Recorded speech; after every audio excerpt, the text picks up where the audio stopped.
given whiplash. Beat drop with a big flash. 집중해 좀 더 think fast. 이유는 이해 못해. 왜 이제야 너와 됐다. Day one 너와 been bad. Don't stop 흔들린 채. 무리해도 can't touch that. Under pressure body sweating can you focus? 어디서 날 거침없어 I'm the coldest. 오직 나만 네 입안을 바꿀 change it. Just close your eyes, breathe in and breathe. Wanna give a whiplash. Beat drop with a big flash. 집중해 좀 더 think fast. 이유는 이해 못해. 왜 이제 너와 됐다. Day one 너와 been bad. Don't stop 흔들린 채. 무리해도 can't touch that. Whip whiplash. Whip whiplash. Whip whiplash. Whip whiplash. Whip whiplash. Whip whiplash. Whip whiplash. One look given whiplash. Fancy. 이건 참 화려해 glowing and it's flashy. 알아적당 한미문지 keep it classy. 따라하지 넌 또 하나부터 열까지. 아닌 척하지. Pressure body sweating can you focus? I deliver I can promise I'm the coldest. 웬만해도 소용없지 don't you blow it. Just close your eyes, breathe in and visualize. 시작되는 순간 끝나버린 판단 기회는 오직 one time unforgettable. 찾아낸 the right line 사라지지 않아 너는 생긴 one time unforgettable. One look given whiplash. Beat drop with a big flash. 집중해 좀 think fast. 이유는 이해 못해. 왜 이제 너와 됐다. Day one 너와 been bad. Don't stop 흔들린 채. 무리해도 can't touch that. I'm the highlight. It's your red light. It's tonight. It's about me. You know this my side. 거친 내 side. 만들어갈 history. One look given whiplash. Beat drop with a big flash. 따라와 어서 move fast. 이유는 이해 못해. 왜 이제 너와 됐다. Day one 너와 been bad. Don't stop 흔들린 채. 다가와도 can't touch that. Whip whiplash. Whip whiplash. Whip whiplash. Whip whiplash. Whip whiplash. Whip whiplash. Whip whiplash. One look given whiplash. Something in your eyes. Chameleons disguise. Reminiscing endlessly. Wows me every time. Seems like there's no end. Even caution says it's inherently in hell. And I don't wanna let go this time. And I don't wanna let go. And I don't wanna let go this time.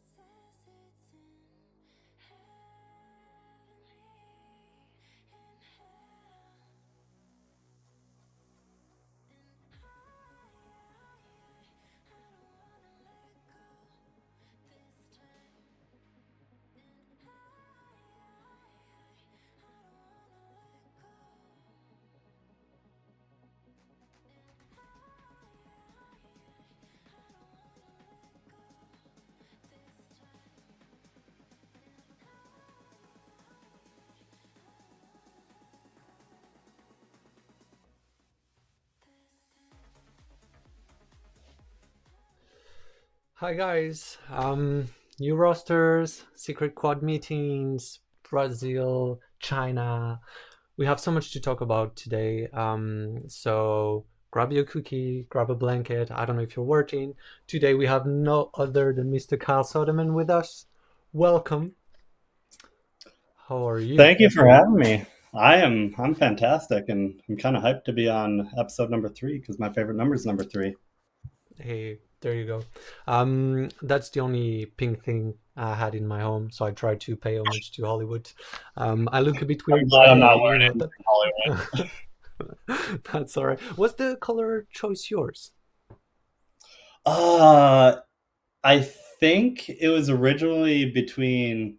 I think it was Diddy's. That was his choice / my choice too. I think we were just kind of like, you know what? Like nobody really Why not wants pink? pink, but Like, let's just That's true. embrace it. That's true, and it And we just makes always like kept it. your team quite unique. If we don't think about Kunoichi, which is kind of the same, but yeah, in the mids division, I felt like there's no team wearing that color for sure. Yeah. Hi everybody that is in the chat. Hi Quad Talk. We're doing good.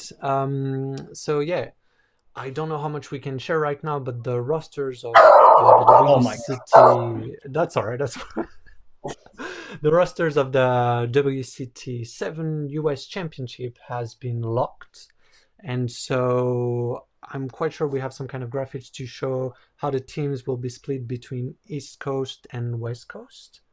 If we can have that graphics.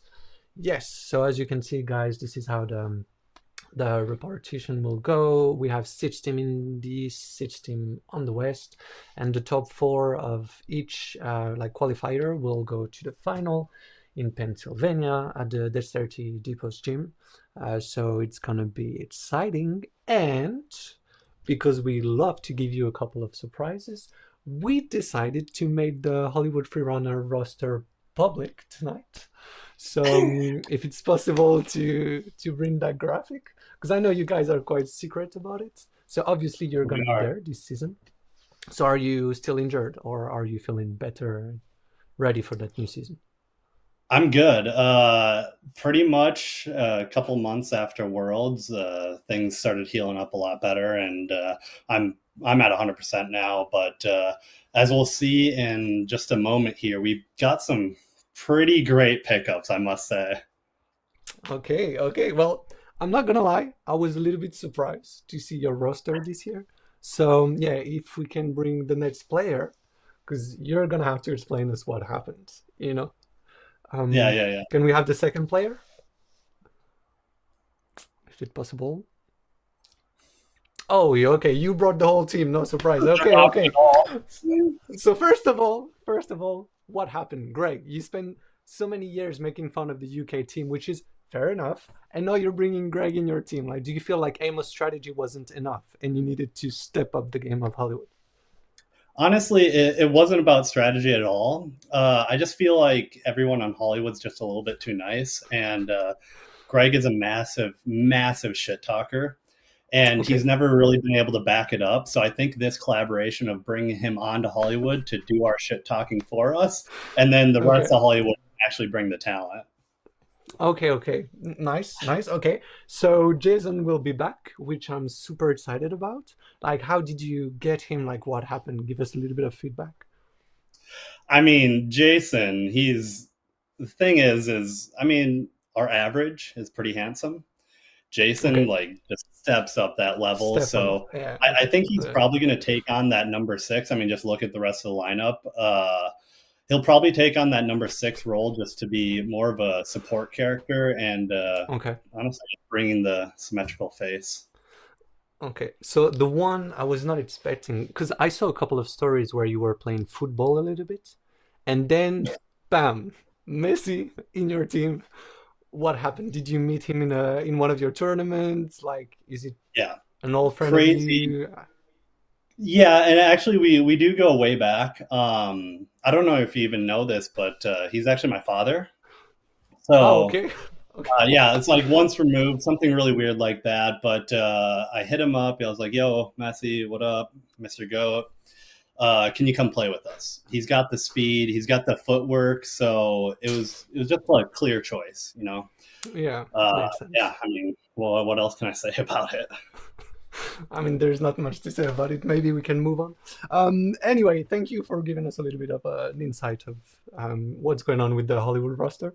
Of course. We're gonna have the real roster at some point, but we didn't want to share any information tonight. So yeah. What we did, we're gonna start with that, is we brought 5 emojis that are associated with memories of your career, like things you did, etc. And we're gonna let you choose emojis, and then we're gonna play you a little bit of a video, and then we can have a talk about it. Can we have the 5 emojis right now? I'm waiting for the production team. Oh, there you go. I think they're asleep tonight. Oh, there you go. We have the five emoji. So, what do you want to start with? Oh, man, let's do the grandpa. I'm feeling the Okay. grandpa. So, can we start with the grandpa video? I knew it was Amos.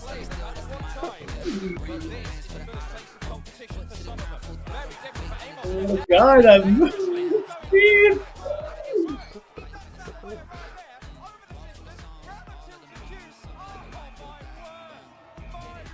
Oh, everyone underestimates Amos.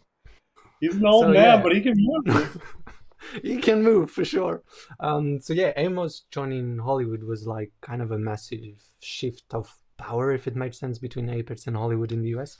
So I was curious about like what happened. Are you the one who called him? Is he the one who tried to join? And how much of a change he brought to the team?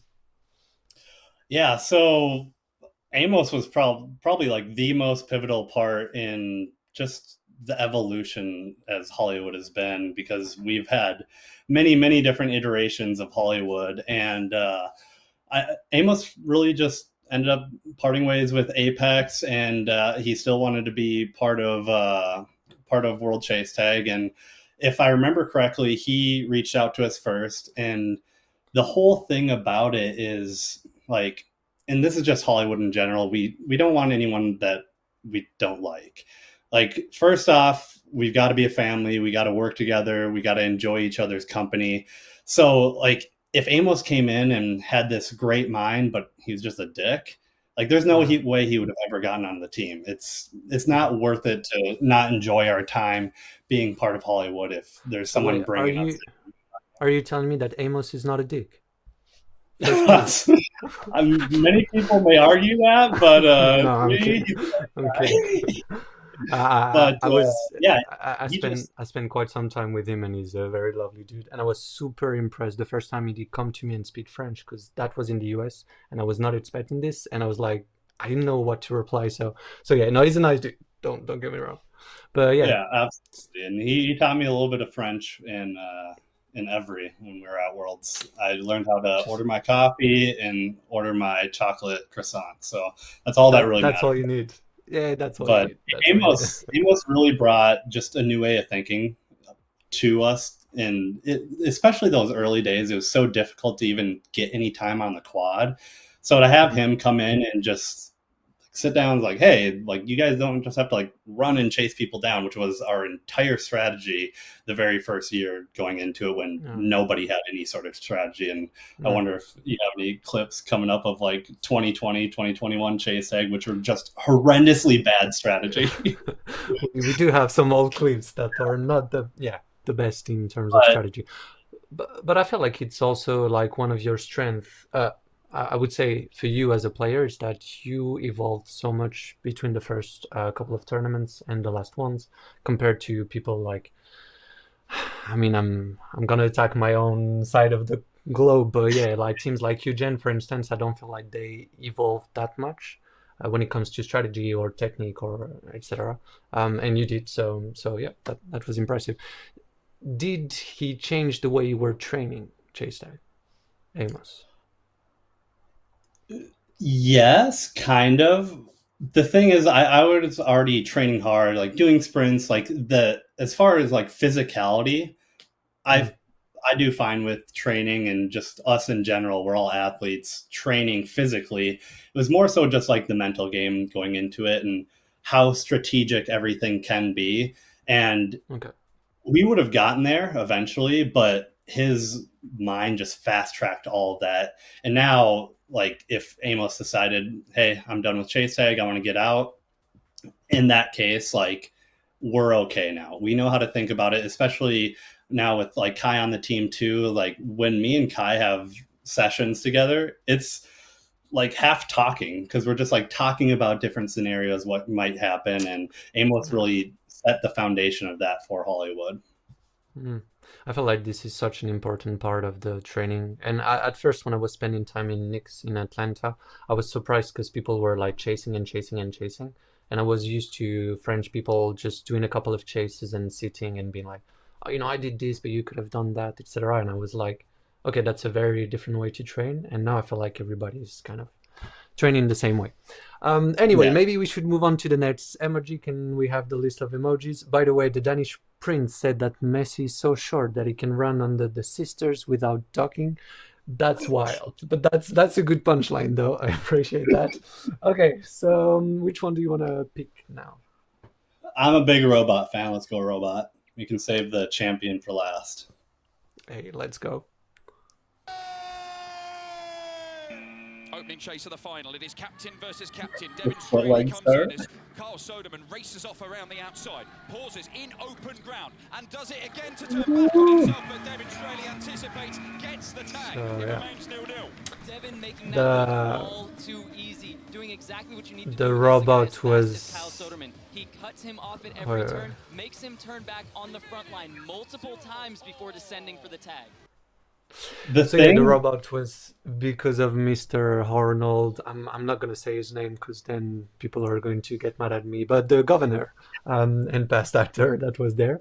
How was it to play in front of him? Because at the beginning of the chase, you said hi to him or something. I remember Dan saying like, "Oh, Carl Soderman is waving at the governor or something." Did it bring any pressure to you? Were you proud? Like, what was your mindset?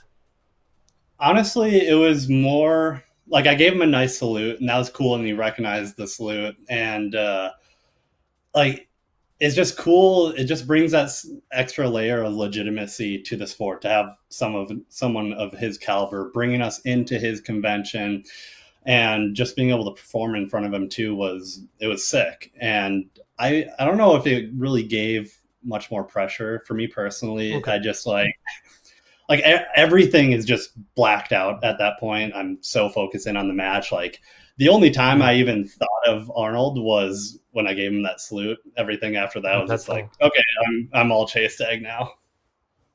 The Pan Am was quite interesting in my opinion because I feel like so Apex Moon weren't coming, and your roster was quite strong. I felt like you brought Matty, which in my opinion was a very very good player. Amos was there. You were like shining. You spent a lot of time prepping in Atlanta and stuff. And in my opinion, I felt like it was the first time that not only Apex felt mortal, but also that this tournament was yours to win. And so I was quite like tense during that final because I couldn't tell if Apex was going to win or if it was going to be your first like trophy ever. Because at that point you had, if I'm not wrong, 3 finals. You played Apex Moon twice. Yeah. And At that and point, Apex. every single competition, I think we got second place, other than the worlds before that. So like we were just second place every single time, and we felt it too throughout that entire competition. We felt dominant, and we felt like this was our tournament to win. And Okay. honestly, like getting beaten by Apex Sun, like that hit my heartstrings so hard because like I felt in every last bone in my body like we were winning this thing. But of course, like Sun, they brought it last match. I think they'd agree with this too. They struggled throughout the competition, but on that last match with us, they fully 100% brought it, and they look good playing. I mean, I keep complaining about this, so I guess I'm gonna do it again. But I feel like 16 chases on a final of a tournament is so short that you do one thing basically and it's over. And sometimes I feel like it's a bit unfair. We had a conversation with Damien a couple of weeks ago about this, and I felt like if you had, either 32 chases with a break in the middle or a bigger number of chases at least, it could really change the outcome of some of the finals, and this one could have been won. Yeah. And I actually love that you said that because my most ideal like chase tag tournament setup would be 20 chases with a halftime in the middle. And after that halftime, the team that had to chase first now gets to evade first. And I think that would just be perfect. And I know they want to keep it a little bit So- shorter, but in my opinion, I love to see what we want to do. I don't think that the WCT is going to change like these rules soon enough. But on the tournament we're gonna organize, we want to try more formats like these. And the one we had in mind was like rather than have a team of 6 players, maybe you have 8 or something, and you can only pick 4 or 5 before each half, which means that you have to think about like which player you're gonna send, and during the halftime you can switch players. And I felt like it brings a layer of strategy that could make the game more interesting, and also 32 chases makes the game more fair in my opinion, because we don't have the stats for this. I need to check, but if I'm correct, it's almost all of the games where you are losing by 1 point are games that you're gonna lose pretty much. So if the other team is just scoring 1 point, then your final is pretty much over. So that kind of sucks. But anyway, I'm gonna keep talking about the 32 chases because I do believe that format could be epic. I love that. I love that idea. But yeah, let's move on to the next emoji. Or doing a best of 3. So we did an event in a best of 3, and I felt like, and I didn't believe it at first, but I felt like 32 chases might be more interesting than a best of 3. Because best of 3, you are resetting each match, so you have the same issues pretty much. But anyway, so which one are we going with right now? Let's go with the doctor. Stethoscope. I should know what that's called. My wife's a doctor. Yeah, you should. Well, a bit of history being made here at your call with the first ever all-women's chase tag competition. As Fuse take on Riot, and it is Megan Johnson for Riot who sets off around the outside. Actually part of the US Army, an emergency medic. And she goes under the ridge. Hopefully won't need any of her medical skills, although she's using her Parker skills and kicks off with a point. The Fuse captain, Taylor Carpenter, unable to get close to her. Megan putting 1 point on the board here so early on in the match is a good... So yeah, the first match ever, that was women only match, and Megan was one of the 2 first player playing in that division. She scored an evasion. That's quite a historical moment in chase tag. My question is it more stressful for you to watch your wife play chase tag or to be on the quad? 100% watching. This is my mindset, like going into the competition. I've been competing my whole life, so at this point I'm comfortable enough actually like competing, but like watching, trying to just push, like go, it's 10,000 times more stressful watching. Like I am screaming. Usually, I mean, actually, I don't really keep my emotions down when I'm competing, but yeah, I was ultra hyped, and she deserved that evasion. And so, well, this one was a friendly match, but the US Championship that happened in 2022, if I remember correctly, she actually won the whole event with Kunoichi. Yeah. How for you to, I don't know, leave that? I froze. Okay, Yeah, I'm back. I think I was losing you for a minute. So how was it for you to witness how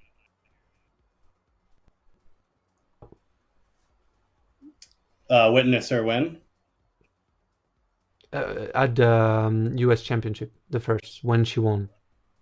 It was just so incredibly hyped, and honestly just couldn't be more proud of her and the effort that she put in. She deserved it. I mean, she worked so dang hard, and I mean, I see the behind the scenes of, like, yeah, it's really cool to watch these women and just all these athletes in general going and actually competing, because you can see their training come out.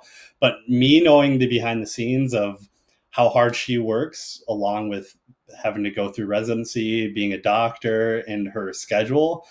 And like, I'm sitting here as a stunt person, not working as much because all the strikes and everything. And like, she's literally working 10, 12-hour days, coming home, working out, and literally all the time she has to do some work on her computer, and then going to bed, and then doing it all over again the next day. Just knowing that entire backstory, and then leading into actually competing well because she's worked so hard and trained so hard is, I mean, just makes me proud, That's lovely. Makes me want to work harder because I don't have as much going on as her. Yep. Oh, am I freezing? I just give. Okay, can you see me? Yeah, I can see you. You're cutting just a little bit, but you seem good now. Yeah, what's going on? My question was, okay.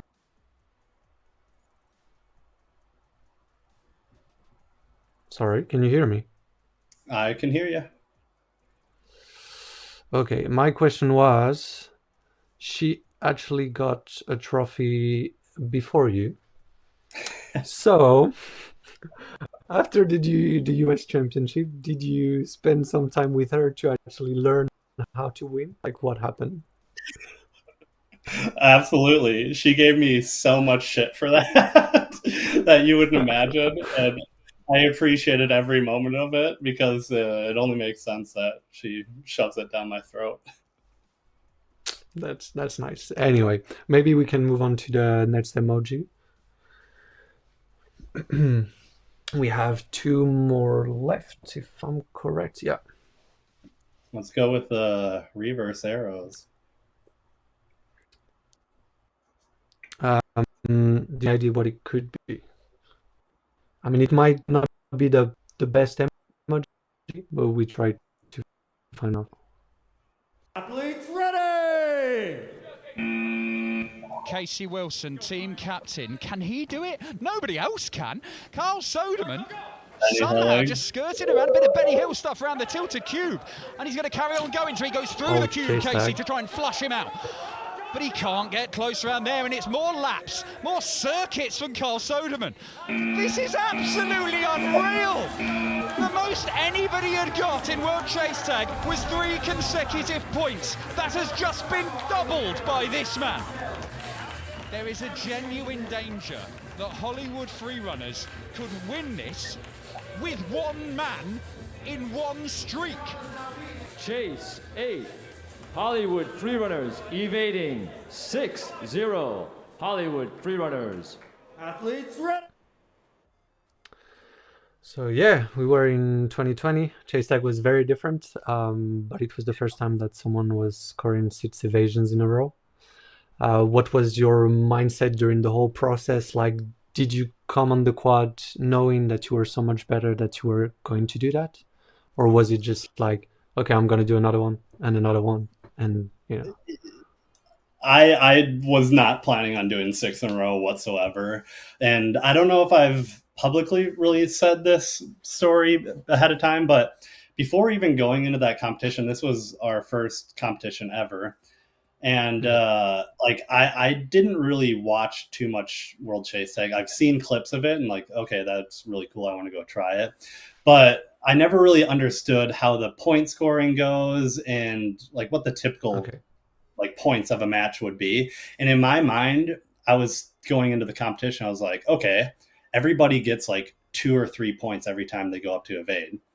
And I never really did the math of like how that ends up working out. I was just like, okay, my mind says like, I'm going to get as many evasions as possible every single time I'm up, because most people get like 1, 2, or 3 points every single time, which now, of course, we know is it's rare to even get 1 evasion. And so I was doing like sprint training, basically like 20 seconds on super hard, 25 seconds off, and then just do that for like 20 minutes straight going into the competition, thinking that, okay, it's a requirement to like go back to back to back to back. And I think that's why I even had the ability to run long enough. By the end of all of that, I was destroyed. It's such a terrible strategic move because then you're just like destroyed for the rest of the competition. So that was my question. Yeah. Like, does it have an impact on the rest of the competition when you do this the next day or even the rest of the day? Are you like done?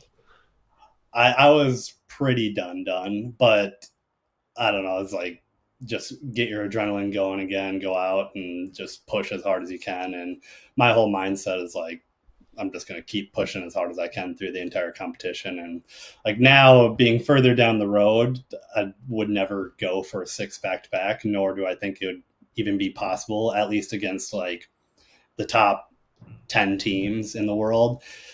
But yeah, that was ridiculous. I don't think we'll be seeing that again anytime soon. No, I mean, except if we go to the 32 chases, then maybe that can happen. But yeah, no, I think it's getting like so much harder because it only happens when there is a huge gap between two teams. And nowadays, all the teams are so much better than it doesn't really Yeah. happen. And this was before Xavier did his 8 evasions in a row thing. So that Yeah. at that moment, that was a world record. But yeah. Okay, let's move on to the final one. So can you guess what it is? I'm going to guess it has to do with Worlds. Let's see. Let's see. So many times denied in major tournaments, they now get their hands on the biggest prize in the sport, and the addition of Kai Baldwin has proven to be decisive, Joe.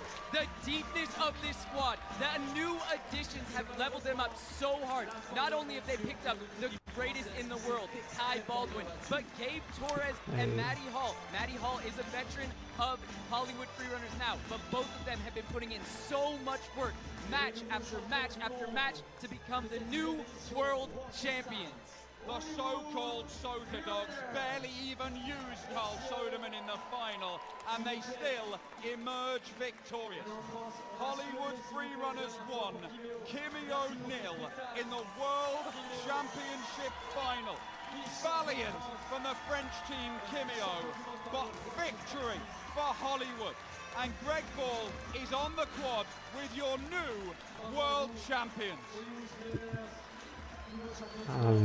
So we can skip the interview of Greg, I'm guessing. I am so stoked, man. Wow. But yeah, my first question was obviously because I forgot about that, but then mentioning it was an interesting point. What happened to the Souther Dogs? Like, where are they? The Soda Dogs. First off, those Oakley sunglasses are sick, and I still drive with them.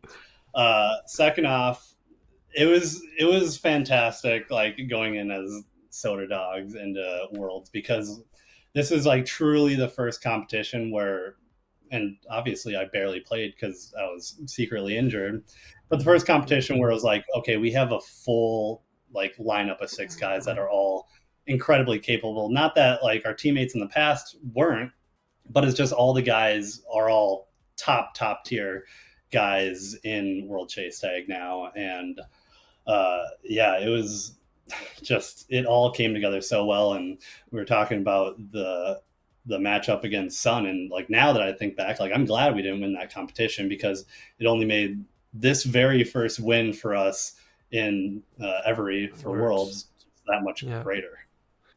Yeah, like it was, I don't know, you've been competing since 2020, so it was like 4 years of hard work. So many times you end up second and stuff. I felt like it was such a good story to tell, but I was wondering, were you feeling happy to have a completely new roster, or was it a little bit of sadness of not being with, I don't know, like the iconic Hollywood player like Omar or Dane or whatever?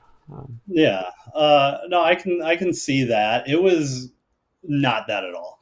Just because like I've been friends with these guys for, especially like Amos and Kai, like I've known Kai since he was like 16 or 17. So like we've been great or good friends for quite a while now. And both of us being part of Chase Tag only grew that friendship and even more. And then the thing, like I was saying before, is like anyone who we bring into Hollywood, it's not just a person that plays well. It's like a brother first and someone that we really enjoy, and then a great player on top of that. So even though I'm the only person who's ever been, Hollywood Freerunner at every single competition Hollywood's been at, it feels like still a total family, even though we did have new guys in there. Okay. Okay. So we're gonna move on to something exciting. So we started digging in the Square database to bring a lot of stats about like your career, your past experiences, etc. And we're gonna play a little bit of a game with you. In the chat, you can also play. Feel free to give us your answers. So we watched the teams you've played against, the number of chases you made, your stats, etc. To have a couple of cool graphics that we're gonna bring. So can we bring the first slide, please? Okay. So we're gonna start with something very simple. Do you think that you played more or less chases than the countries I'm gonna give you? Okay. Do you think, and the chat you can answer as well, do you think you played more or less chases than Brazil in your career? Like all of the players of Brazil, yeah, combined. I would say probably, honestly. Okay, okay. That's one. Do you think Shay is saying more as well? Okay, okay. You guys are correct for the first one. Do you think you played more chases than Italy and Germany combined? What teams are We're out only of Italy? talking about so pasta moves were there in Germany. There were Schlappen back in the old days, Ashigaru as well. So it's like 3 teams. So Shai is saying more. Quatok is saying more. What do you think? I'm gonna agree, saying probably more. Okay, okay. Last one. This one is a tricky one. Oh wait, Ashigaru. Yeah, all times. Do you think you played more than the US, France, and the UK combined? No way. No, I don't think you did. This one was just a silly one. Can you bring the graphics with all of the countries? So we're not going to give you your number of chases yet. We're not going to give you the number of chases you played yet, but this is like the different countries and you. So you're quite far ahead of most of these countries. So yeah, now let's move on to the MVP titles. Can we have the slide about the MVP titles? You won 4 MVP titles, if I'm correct. Yes. So we compared the number of. Oh yeah. I'm sorry. I forgot something before this one. I forgot something. Do you think you played more? No, you have more evasions that there were evasions in the UK Championship. Oh. More invasion in my entire career? Yeah, then there were evasions in the UK Championship. I would say it's close, but I probably do edge it out. Can we have the graphic, please? I'm not gonna lie, I was surprised about this one.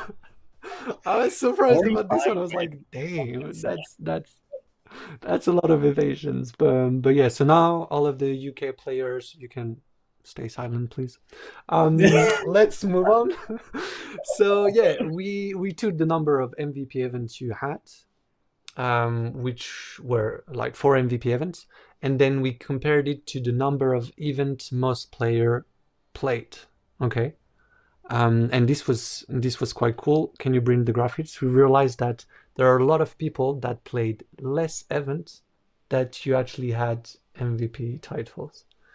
Like we're talking about official events only, but people like Xavier that are so iconic in the chase tag, or Orlando or Bajama or whatever, they played less events in their entire career than you have MVP titles, and that was quite crazy in my opinion.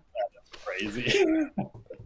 So now we're gonna play a guess game, and in the chat you can play as well.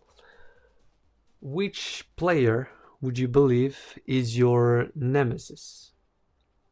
Because I was surprised, like which player did you play the most and did you struggle the most against, etc.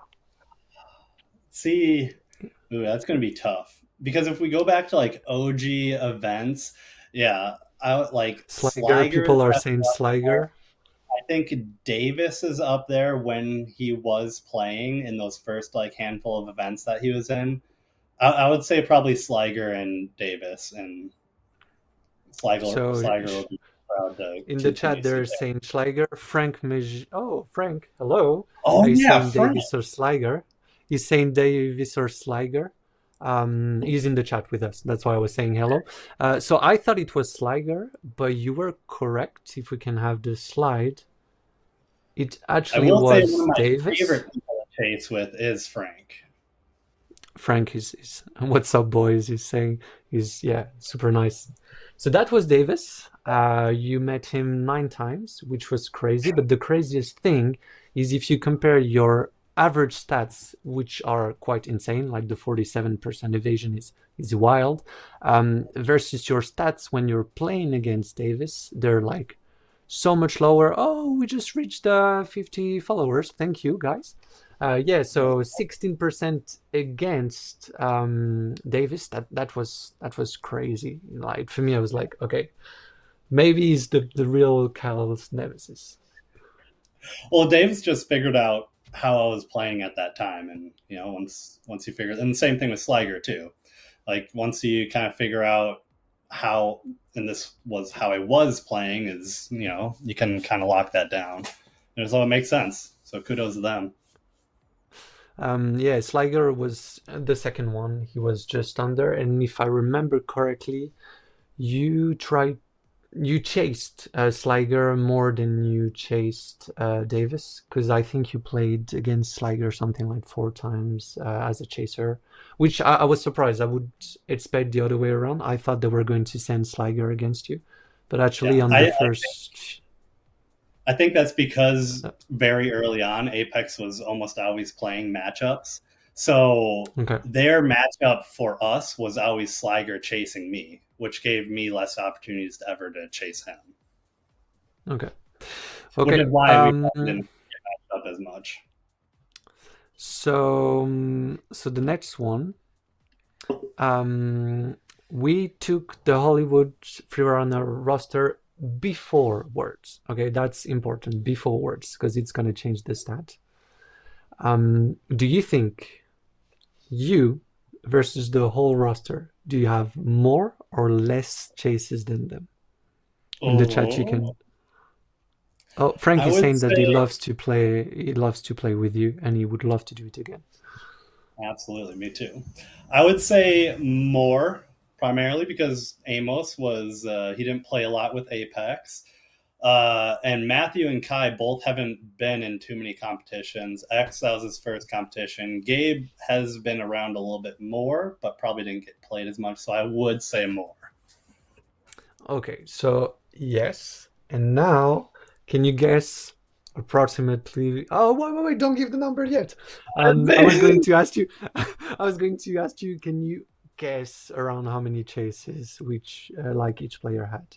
So Amos, they give it to you, it's 43. So Eds, you said that it was his first tournament, so obviously he was at 0. So what about Matthew, Kai, Gabe? Matt, well, did Matthew compete? No, I don't think he ever competed even, so he'd be at 0 too, before Worlds. He was playing at Pan Am's. Oh, yeah. So, yeah, on Hollywood. Gotcha. He went out a bit. I would say 10 for Matthew. Okay. And then Kai, I would say he played a lot at Pan Am's, 20. Okay. Gabe, I would probably put around 20 as well. Okay. So can we have the final numbers? Shai is saying 12. Okay, so that 16. Was 16.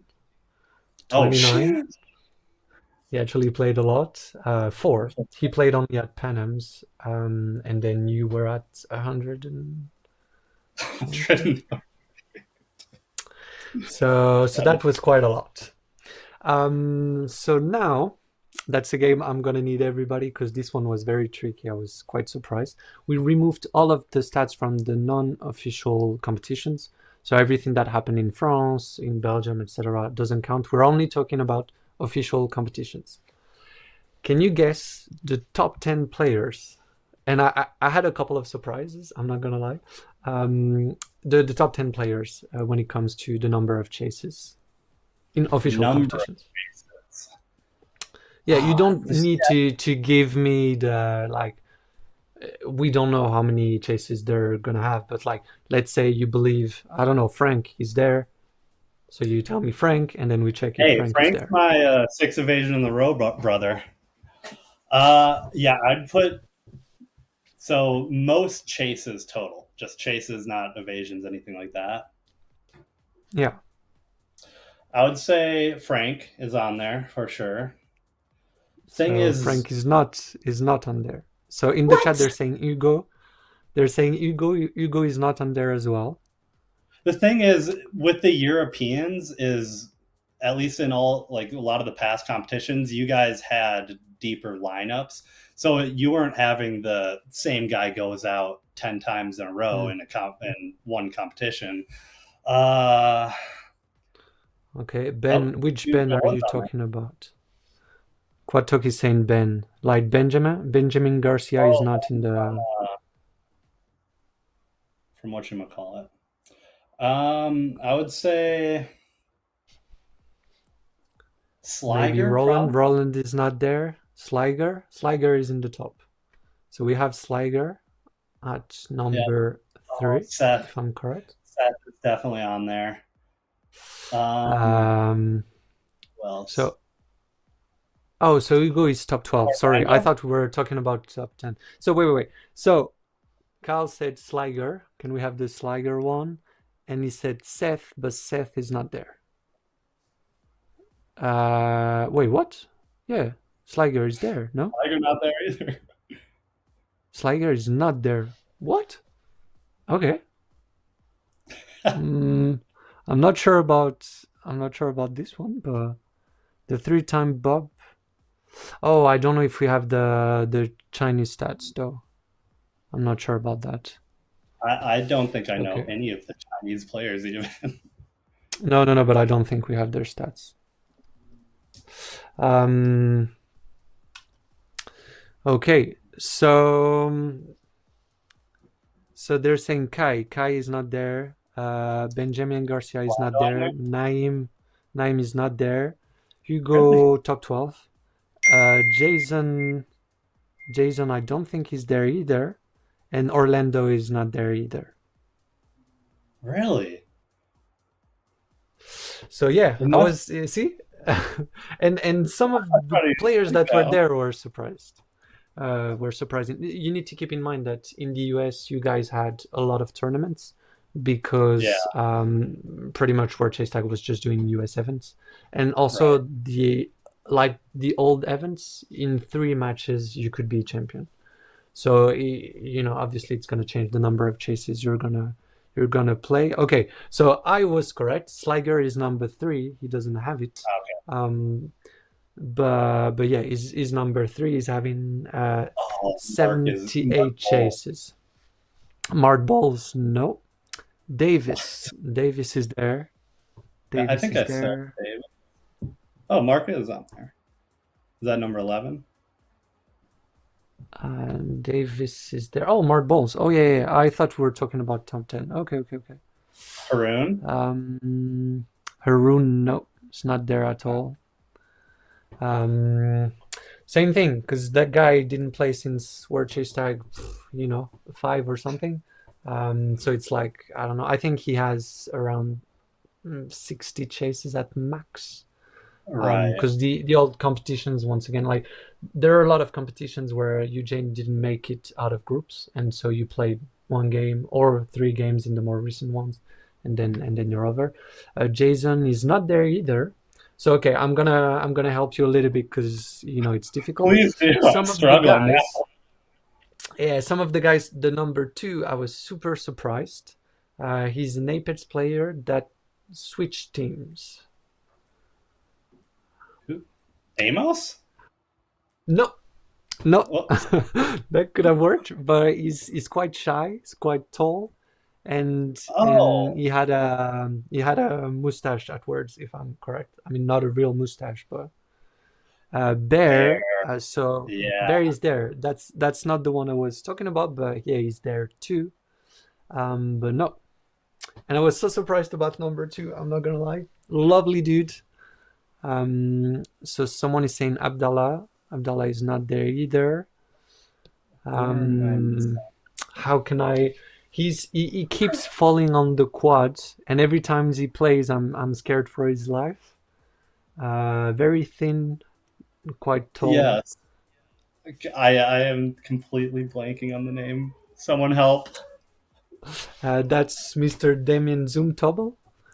He's Damn. second behind you, and he has Dude, 83 Damien crushed. chases. So between you and the number two, there are 60 chases. There's like the entire Arun chases in his story is between you and number two. Like that's wild. I was quite surprised. Okay, Frank is saying Rob. Rob is Oh, there as well, wow. if I'm Yeah, correct. sense. Yep, we're getting there. There is one French, and that is in the top 10, and that was there from WCT4 till this year. Sukan, no, Sukan is not there either. There is one French. He's from the south of France. Tall guy. Quite. It's Rune French. Blah blah blah. Your nemesis is there as well. Loic, no, it's not Loic, but same team, but it's not Loic. Your nemesis is there, that's correct. I think someone said Davis. Yeah, Quad Touch said Davis. Yeah. Benjamin, exactly. Frank, that's Benjamin. That is there. I was surprised, but we have a French. Let's go. So Davis is there. Sliger should be number 3, but that's a little bit of a mistake. That's all right. There is one player that switched teams, I think, 3 times, maybe a bit more. He's American. He has some very cool moves. Jared is there. There is one British dude that is quite angry and quite salty, and he's always talking about Hollywood. And yeah, Gerard is there. Richard? Yep, Richard is I there. knew it. He loves to talk his shit. Who's missing? We have another player from Apex, Doge, that became Apex Sun. That is also there. I can. Oh, Richard. Oh, okay. Sorry, Shay said Richard earlier. I missed it. My bad. Yeah, there is another Apex player. Who else is Apex Sun?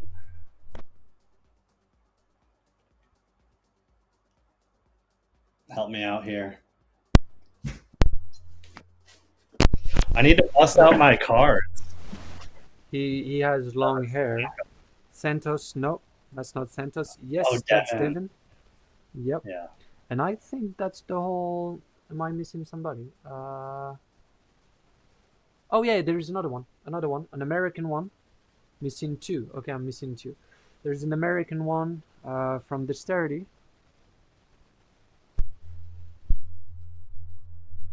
Oh, Lucas.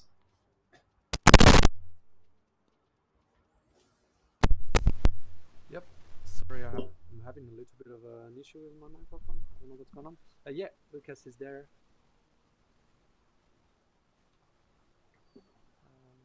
Oh, okay. Yeah, just a little bit quiet. I think he was saying I had like 130 something.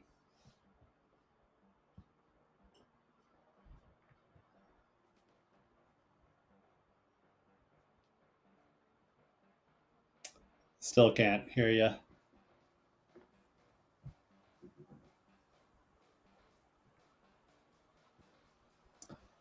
$145. That's a lot of chases.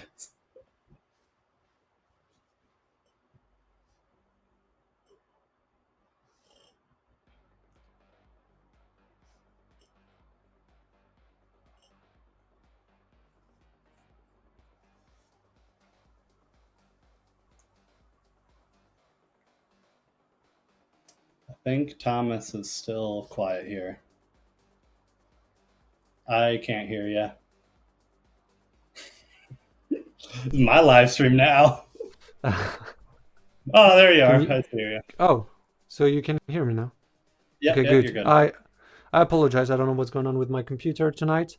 Okay, so are we still missing somebody or we're good? I think we're good. There's think we just got Sliger that doesn't appear in the top, but he's there. And yeah, I think that was it. Okay.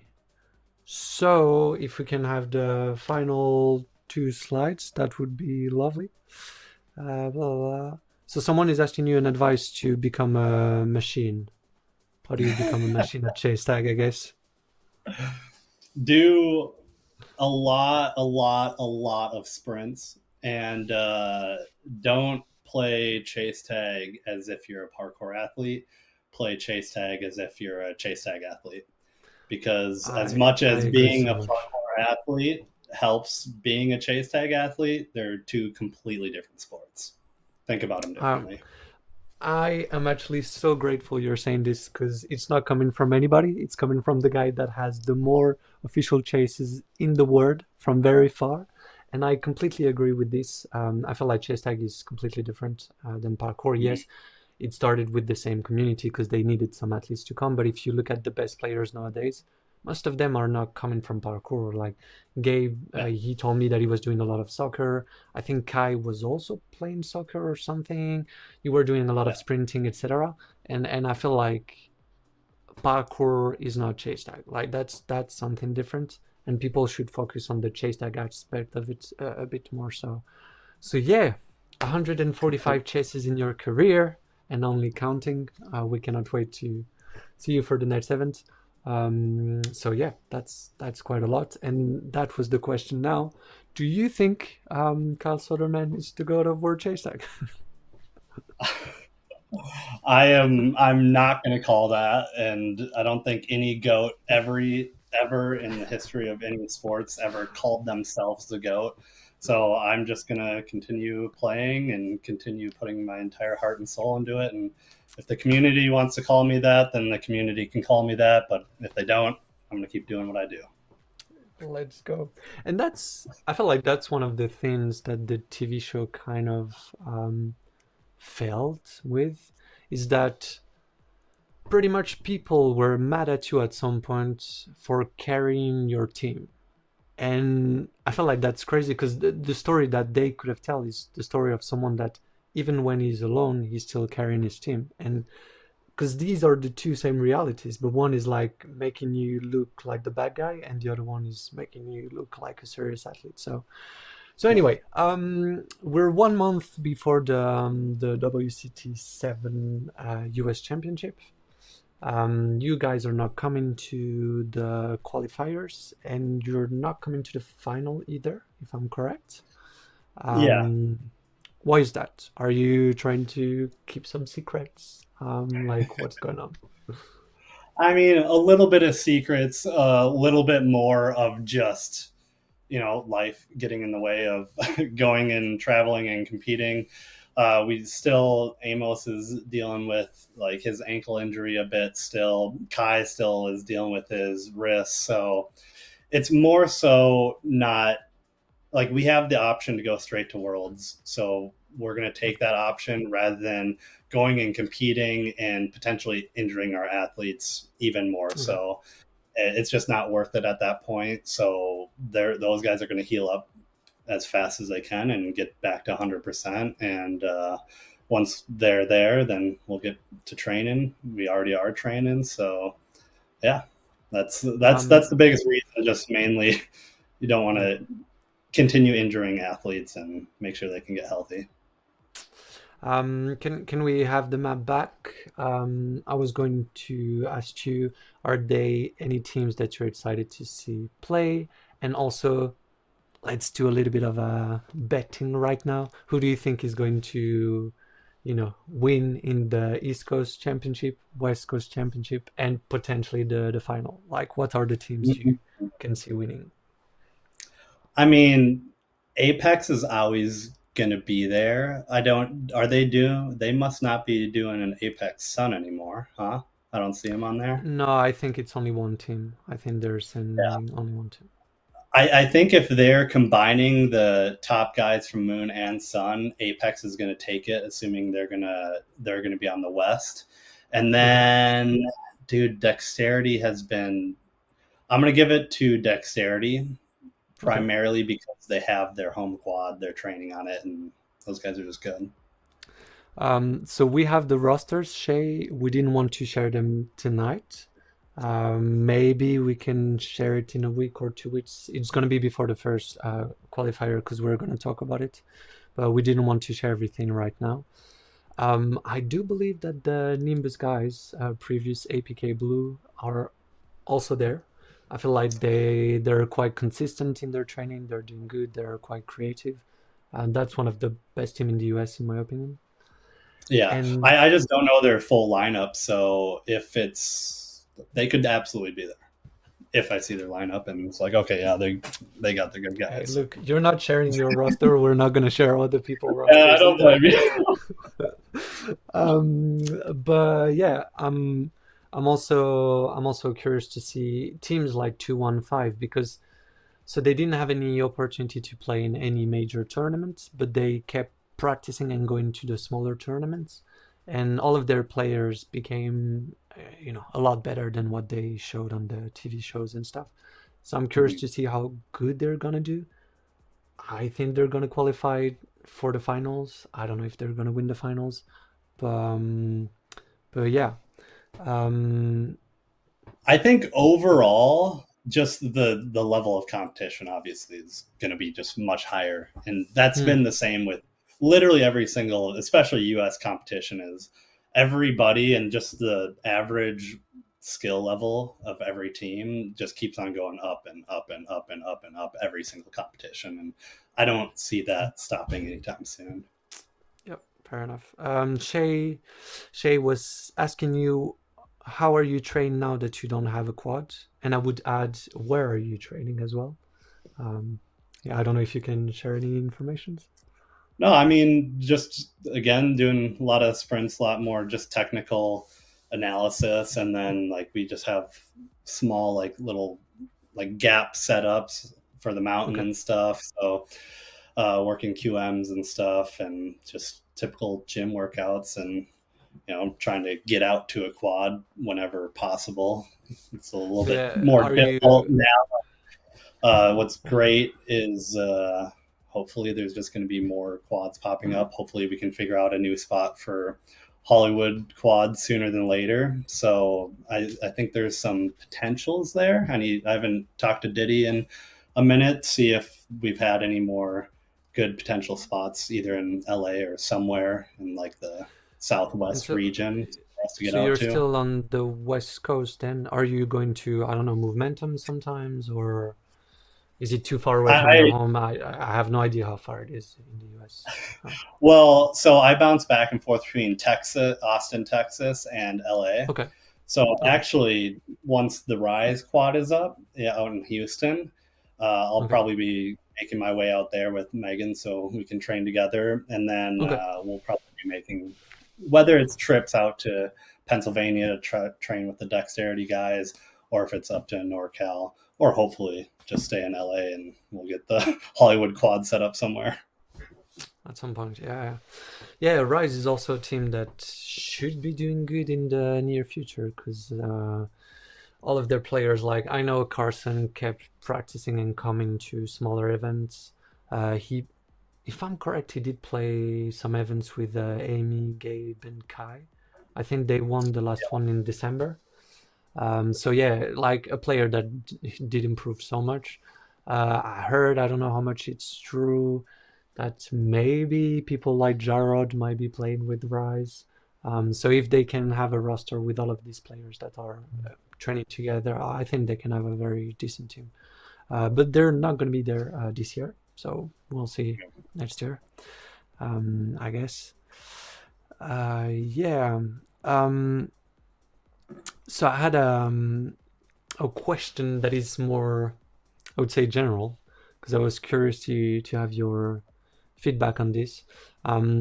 Especially in the US, a couple of years ago, we heard a lot of people saying like, yeah, chase tag is over, we figure out the whole game, there is nothing new, we know how to tag everybody, etc. Like, what's your feeling on this? Do you think chase tag is, done now?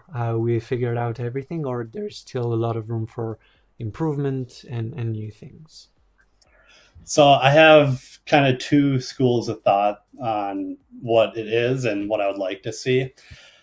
100% not like we don't have it figured out. We'll never have it figured out. We could have the exact same quad for 7 years and the meta will just slowly keep on evolving because you train both, right? It's like you figure out something that works super well chasing, but then you figure out how to evade it correctly and how to avoid it while evading. So then now that chasing meta needs a shift in order to block out that new evading meta.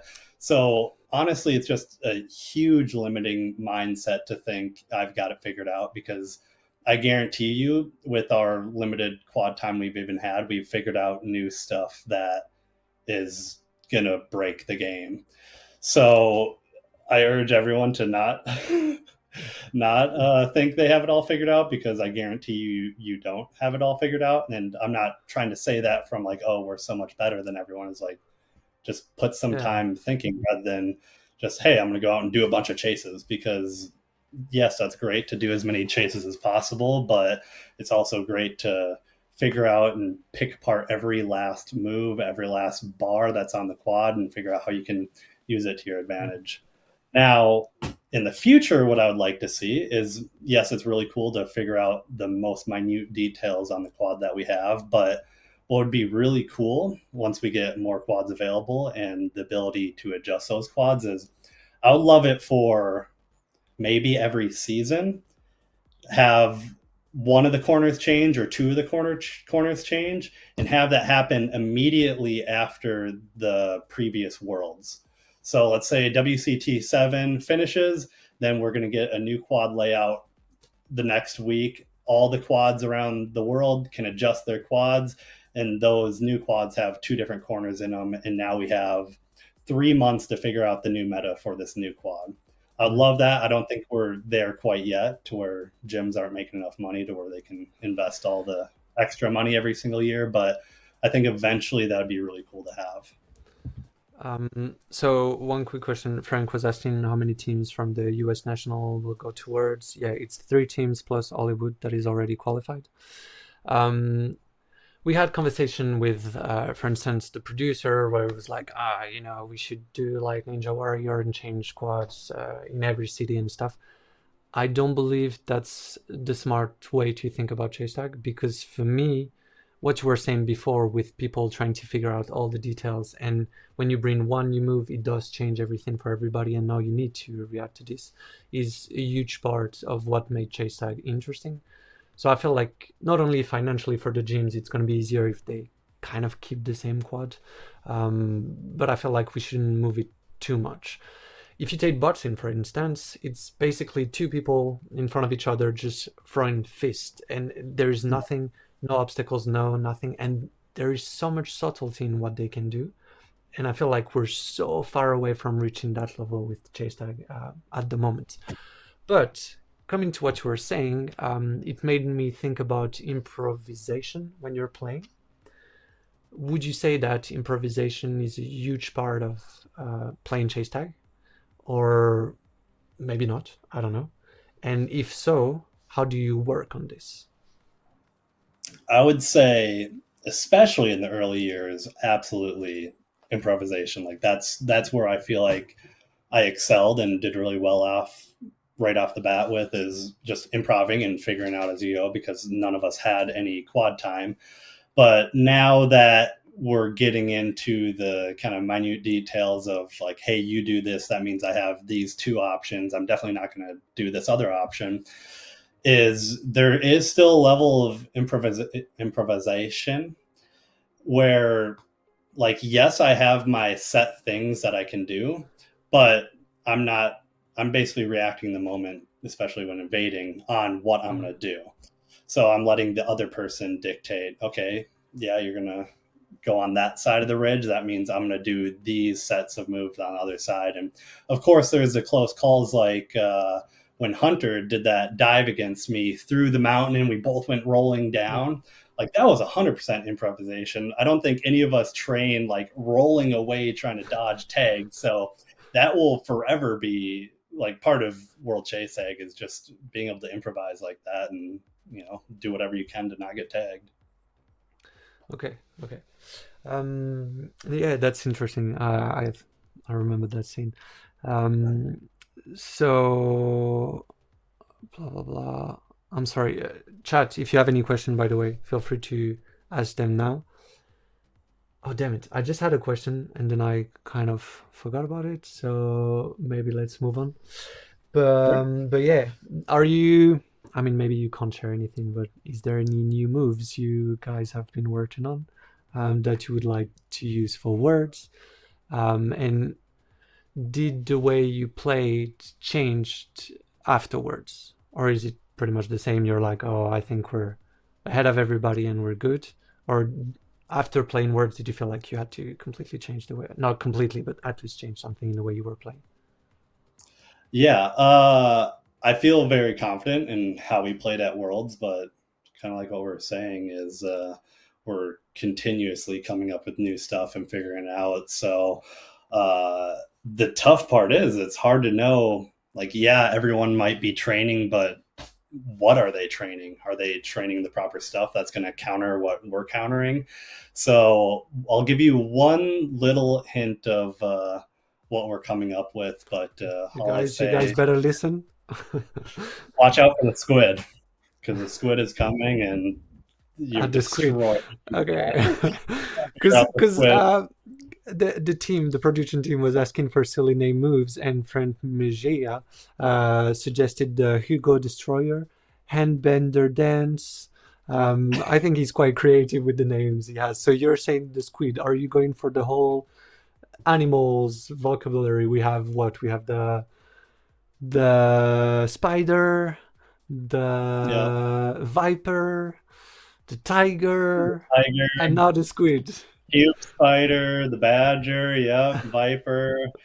Oh no, anyone's talking about the pterodactyl, dude. Come on. The selfie killer. I mean, he's a swordfish.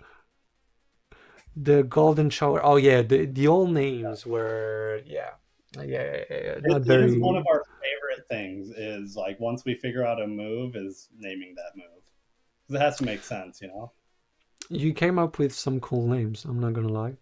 Even the ghost is quite cool. You know, it's better than double vault or whatever. It sounds more fancy for sure.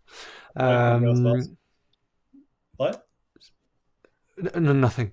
So if you guys have any more questions for Mr. Kalasodaman, let me know. And if not, I guess I'm going to be able to let you go.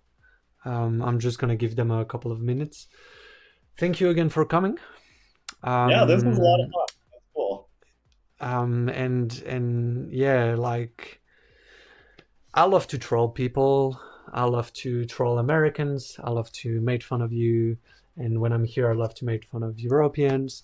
But I feel like it's important to remind people facts from time to time. And we cannot deny that you had such an impact on the World Chase Tag history. I mean, just all of the stats we were showing earlier were kind of proving that point. So, you know, I'm grateful you were there. That's the only time everybody is going to see me in pink. It's not going to happen again. But yeah, I cannot wait for you guys to come back and for French people to have their revenge, you know, because I feel like we've been robbed, but that's all right. That's just me. I don't know about being robbed. Maybe more of a getting stomped on, but okay. I see. I will remember that. If really someone can clip that, and we're gonna, like, if you lose next words, we're gonna bring that clip again, and we're gonna use it. French are cooked next season. Okay, I see, Shay. I see. Sorry, you were going to say. No, what's great is it's all lighthearted and fun, and I mean, the shit talk, it's fun. Yeah. You know, Europeans need to shit talk because they don't have much else to back up behind it. But you know, if you guys want to shit talk, we'll shit talk. Okay, I was going to say the country that brought the most teams in the world is the US from very far away, and French people got the women title. Were the first world champions with Nano, and they got two teams in semifinals. And yes, we lost the finals, but it was only from 1 point. So you can talk about British people. I agree. Be careful with the French. Be careful with the French people. I know they're a vindictive bunch. No, the funny thing is, if you think about chase tag in France and in the US, it's taking like completely different approach in a ways that these last couple of years, all the money that was invested by World Chase Tag was in the US. And in France, we had nothing, and we had to, build system like the squared system or organize our own events and try to grow a community from the roots.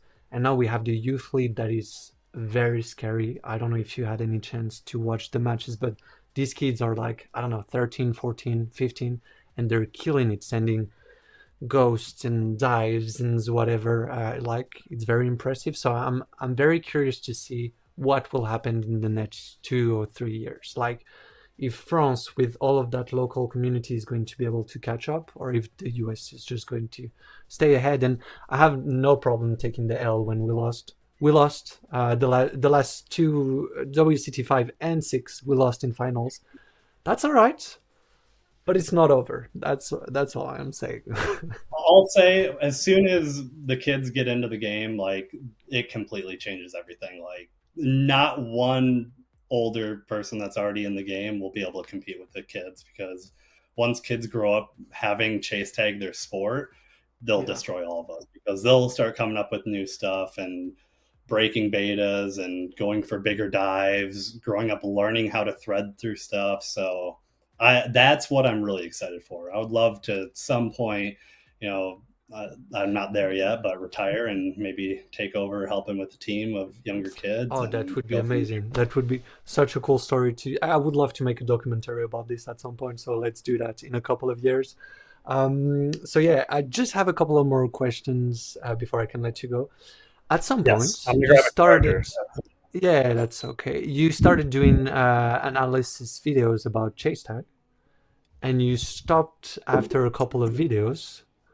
Why? Do you think you said everything? Do you think, I don't know, it was too much time, too much work, too much whatever?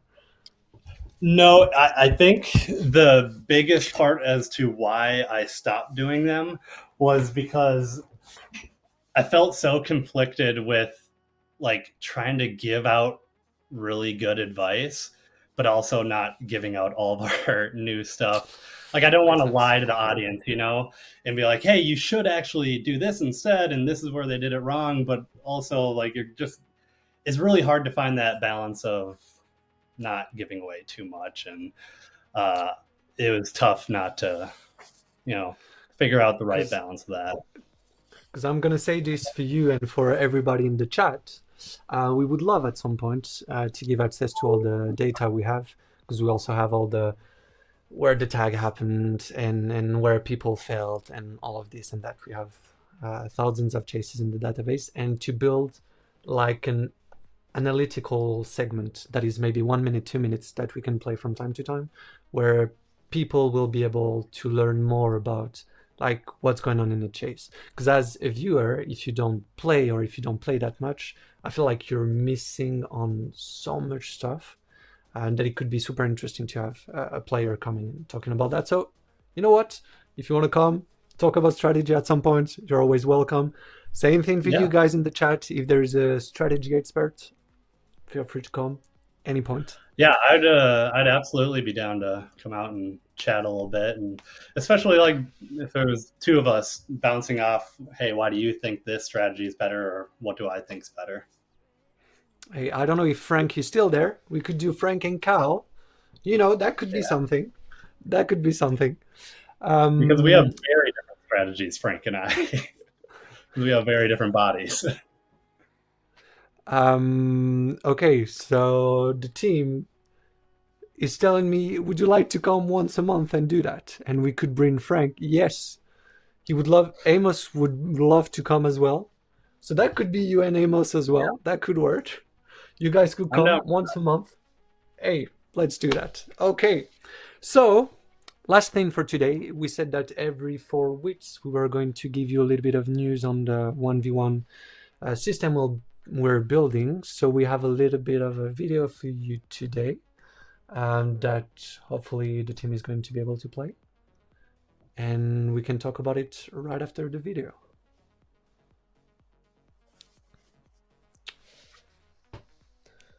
Yeah, the team is, I don't know, sleeping tonight. Who are these guys? Yeah, that's true. Who are these guys? Come on, not listening to me. Ah, okay. There you go. Good Typical. work. Can you send the squared video, please? What did you say? That sounded awesome. Okay, so Shai would love to see that. Frank would love to come. Amos too. I think we have to make it happen. Today, we want to explain our competition format, as well as what will impact your elo. With Squared, we want to make chess tag a lot more accessible for beginners, as well as offering way more time on the quad for competitive people. During WCT 6, in average, competitors spend around 2 minutes 30 on the quad for the whole competition, so around 1 minute per day. With our format, things will be different. When the competition starts, depending on the number of participants and their level, 1 to 4 groups will be created. Each group will have a certain amount of playing time that depends on the size of the group and the average level. Then players will be randomly put into a queue, and a King of the Hill format will start. If you make a tag, you become evader, and as long as you score evasions, you keep evading. The difference is how we manage time. To avoid a situation where you will come to your local gym and barely play, we only deduct the time you spend playing. So this situation brings the same result for us. At the end of the timer, the next group will play, and when every group is done playing, they will be recalibrated and another wave will start. When the second wave is over, you will have access to your stats, and the elo and ranks will be updated globally. For those of you wondering, Squared elo ranking will be completely separated from the official competitions, as the official set of data is too small to be meaningful. Plus, it doesn't use all the metrics that are important to us. Because if it's your 7th evasion in a row or your first chase today, if you face a beginner after 8 months of practice, or if you finally evaded your best friend for the first time after dozens of chases together, you should be rewarded differently. Also, if you keep tagging or evading, exceeding the group performance, or competing a lot, you can expect in-game rewards. Squared, where every chase counts. So yeah, that's pretty much what we're building. We want to release in the next couple of months in the US, but it's going to be like 1v1 competitions where people can come, play, and we're going to save everything, analyze everything, and create groups where, you know, if I'm playing and you're playing in the same competition, I don't think we should be in the same group. So that's pretty much the idea. You're going to be with the very good people. I'm going to be with the old and clunky people, and everybody's going to be able to play and have fun. So yeah, are you, I mean, I wasn't sure you were going to be there for that announcement or not, but would you like to come and play some 1v1 competitions at some point? And do you think it's gonna change the way chase tag is working nowadays? I think that's really, really cool. So the idea is like any old training session, we could set up one of these 1v1 competitions. You need love that. a certain amount of people, but yeah. Right. But because for me specifically, like me training and just like, hey, we're going to do a chase messing around, not in like a full on competition, is much more different than like competition level. Like I'm fucking going for everything. And I love that sets up that little bit extra of like, hey, something is on the line. Like my elo score is on the line while I'm doing these chases. So you can kind of get into that competition mindset a little bit more. I really like that. And I'd be super down to go do that. Hey, look, it's gonna start this year. And because we want to have like, you know, global ranking as well as country ranking and in-gyms ranking, we would love for, I mean, now the Hollywood Quad is not open for everybody, but we would love when the Hollywood Quad will be back to let you guys play and use the app. So yeah, in France we're gonna start with parkour 59. They're gonna be the first ones. And we have ILO scoreboards for all prior official events yet. So we do have a squared ranking, but it's different than the ones they used to have on the Excel sheets. And I don't know how much we can share and say, and so I'm not gonna go there. But they exist. But yeah, they exist. Anyway, I think that was all for today. Once again, thank you for coming. I had a couple of news that I needed to talk about quickly. A jam will happen in Rotterdam, I think, in the next month. If the team can give me the exact date, that would be nice. Open Quads will be back at Dexterity every Sunday from 10 a.m. to 4 p.m. And there is also a secret night that I don't know if we're supposed to talk about or not. I heard that some of the guys from Facao wanted to make some secret chase tag nights. So if you would like to know more about this, yeah, every Smash night, it's a crazy night hosted by Johan Basses from Facao. So if you want to learn more about it, just write to Johan. I'm really curious what they can do. I would love to see, in that open quad at some point, just at night, people coming, betting on chase tag, playing chase tag, something quite straight. That would be lovely. We were having a conversation with Loic beforewards, and we were, just gathering ideas about what kind of footage we can make, etc.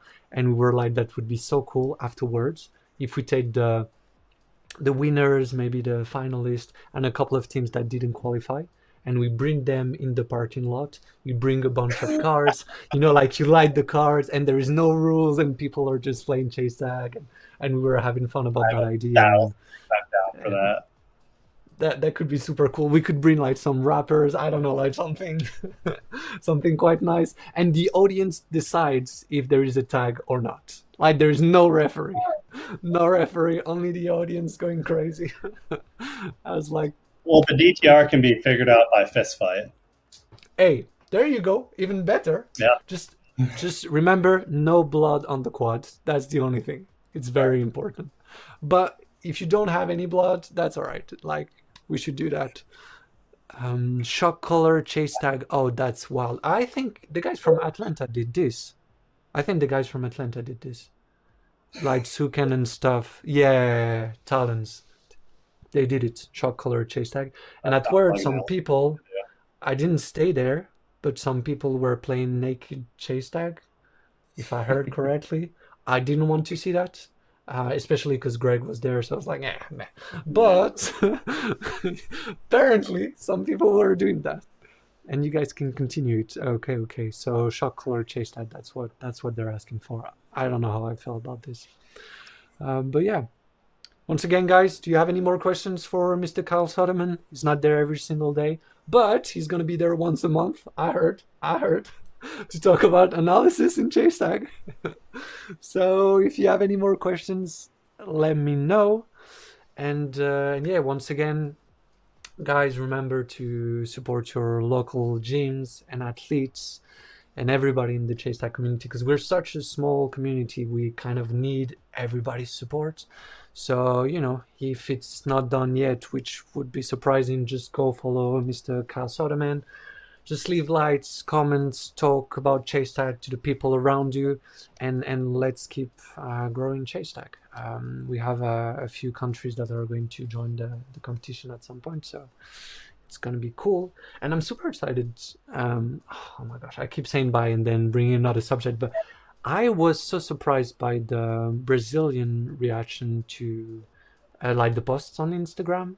And they were hilarious because I do speak Portuguese, and when I was reading the comments, they were all making fun, like, oh, there is a reason why the Brazil is so good. It's because we have to run to avoid the police in the favelas, or we have to do this and that, and that was hilarious.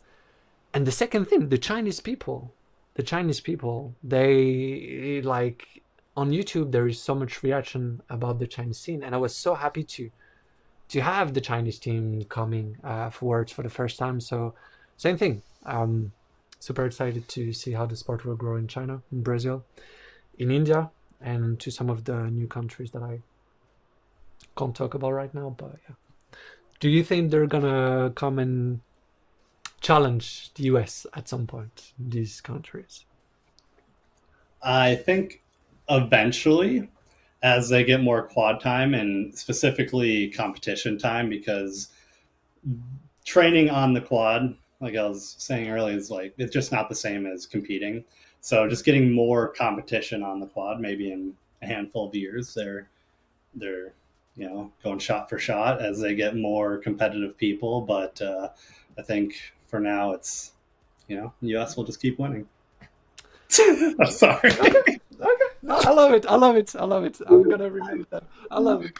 Yeah, I feel like that's part of what makes a match interesting. And I said that again a couple of weeks ago. We were making fun of dexterity, among other people. But we were making fun of dexterity for losing 4 times now against French teams. But I love the fact that they did come and said that they were going to destroy the French people, because it was one of the few matches where I felt like I wanted to see who was going to win, just because of that trash talk.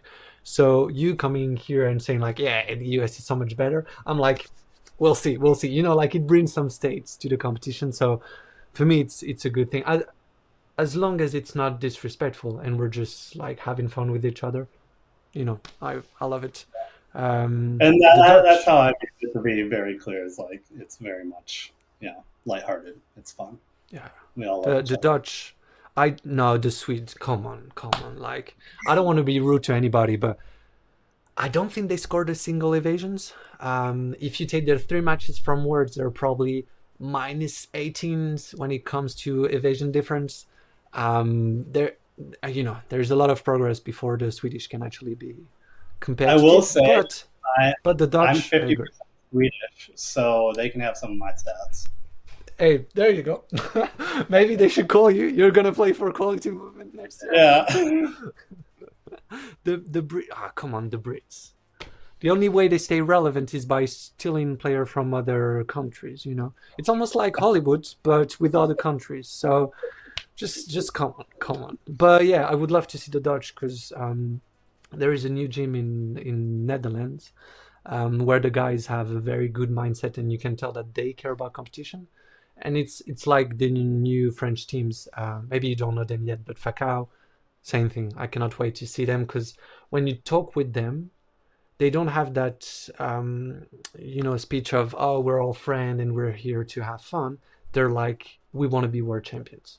And so in the way they train, in the way they come to a competition, etc., the mindset is just completely different. And I think that these new teams are going to shake like the whole chase tag world. Does it mean that they're going to be better than Hollywood or not? I cannot tell. Maybe they need a couple of years, but I'm like, give them a few years, and I think they can kill it. Yeah. Anyway, so that was all for me. That was all for today. Thank you guys for coming. Next week, same place. You know where to find us. Just come, bring your family, bring everybody. In 1 month, we're gonna have Cal with us and another squared announcement. And thank you for your time. Thank you, everybody, and see you next week. Bye. Bye. Thanks for having me.